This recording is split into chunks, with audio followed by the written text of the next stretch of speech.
Have you been limping out of bed every day and holding onto the wall just because of your heel pain? If so, this video is for you. And if your doctor said the words cortisone injection, don't panic. We're foot and ankle surgeons, and we're here to tell you exactly what happens when you get a cortisone injection, what it feels like, and what to expect afterwards.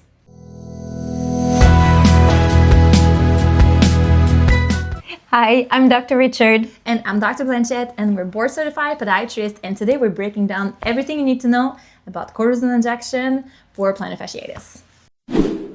Cortisone injection is not a pain shot. It's actually an anti-inflammatory medication designed to decrease the inflammation, swelling, pain, and also decrease the thickness of the plantar fascia. Think of it as hitting the reset button so that your body can restart the healing process. It doesn't treat the root cause like a tight calf muscle, poor shoe gear, or too much impact, but it's really gonna decrease your pain so then you can start working on those issues. Having a cortisone injection is the quickest way to put you back on your feet and to decrease your pain.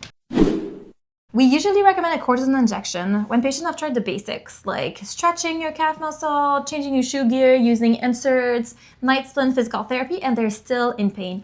Or sometimes when they come to the office that first visit and they are in so much pain, they just need a quick pain relief to be able to do other things. When it's been usually more than 6 to 8 weeks that patient have been trying active treatment and they have no relief, that's usually when we start considering cortisone injection.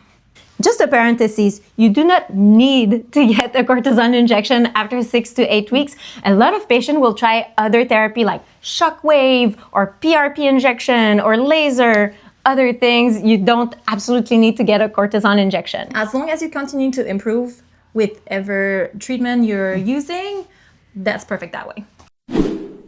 Okay, let's walk you through step by step so there's no surprise. The doctor is going to do a clinical exam, push around, and then they're going to do an x-ray. We need an x-ray to rule out a stress fracture because cortisone injection are actually contraindicated with stress fracture. In some offices, they can do an ultrasound to get the diagnosis of plantar fasciitis. We'll see some inflammation throughout the fascia and a thickness greater than 4 millimeters. If you decide with your doctor that a cortisone injection is a great option for you, there's some steps that will be done next. The doctor will go somewhere and draw some medication.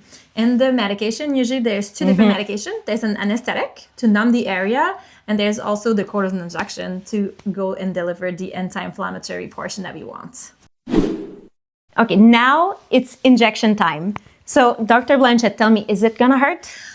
Well, pain is subjective. Yeah. There's some patients that are going to say that it was not bad at all, and some of the ones that are going to be screaming. You might be right in the middle. But there's a lot of things that we can do to make you feel better, you feel more comfortable during the injection. The number one is cold spray. Yep. So usually that's used before the injection to kind of numb up the skin initially, so then you don't feel the prick too much. You still feel it. Yeah. But it's a little bit better. Yes. There's also a device called Buzzy that actually I use in my office. It's a little bee that's vibrating, and then there's also an ice pack, and then I put it right at the ankle, and then basically kind of tricks the brain into thinking that nothing is happening. You might ask if you can have the back of the chair down so you don't have to see anything, and then you can think about something else. You're on the beach. Exactly. That's what I say all the time. We tend to go on the side of the heel instead of the bottom of the heel because the skin is thinner on the side, and then also there's less nerve endings on the side compared to the bottom of the foot.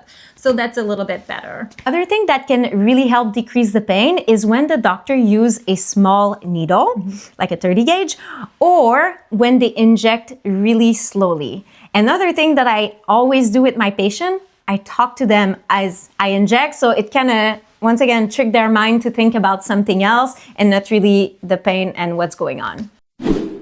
The numbing medication usually kicks in within minutes, and some patients get out of the office feeling no pain, so that's amazing. But if it's not you, don't worry. Sometimes it might just feel weird or a little bit uncomfortable, and that's normal too. Right after the injection, you can still walk, you can still drive, but you cannot go to the gym, no running, no impact activity because of that numbing medication. It gives you a false sense of security. And then depending on which numbing medication was used, you're going to have different time of pain-free. So if it's a lidocaine, which is a shorter acting medication, it's going to be about like 1 to 2 hours. If it's marcaine, which is a longer acting, you can have like an 8-hour pain-free day. You might feel, oh, this is it. My plantar fasciitis is cured. This shot was amazing. But the next day, you're probably going to have pain again because the cortisone kicks in about 2 or 3 days. So this is normal. And then you're going to start continuing to feel improvement every day the next week or so. The length of relief you get with cortisone injection vary from patient to patient. So unfortunately, there's no study that says it lasts this long. Some patient will last 1 week. Some patient, they only need 1 shot in their whole life. Once you're done with the injection, we're going to make an appointment in about a month to see you again, just to see how you're doing, how your symptoms. If the pain was reduced for a certain amount of time, and then it came back to some extent, oftentimes we're going to recommend another cortisone injection. But if you haven't had any relief, let's say with 2 injections, we don't do a third one. Yeah, it's not recommended. So we just talk about great things. The pain will be gone. It will be numb. But in some cases, patient can get what is called a flare. It's a burning sensation from the cortisone itself that lasts about a week or so. So it's completely different from your plantar fascia pain. It is from the medication. That's rare. It doesn't affect everyone, but it can happen. If this happens to you, usually Tylenol or ibuprofen is going to help, as well as ice, to kind of decrease the inflammation. But that doesn't mean the cortisone medication is not working. The cortisone effects can kick in afterwards. What are the risks with cortisone injection? They're not expected. They're really rare, but let's mention them. So the first one is the flare-up, like we already discussed. You can also get some skin hypopigmentation. That means a little discoloration of your skin color where the injection was done. Every time we pierce the skin, there's a risk of infection. Once again, really rare because we always clean the skin. We always use sterile instrument, one-time needle.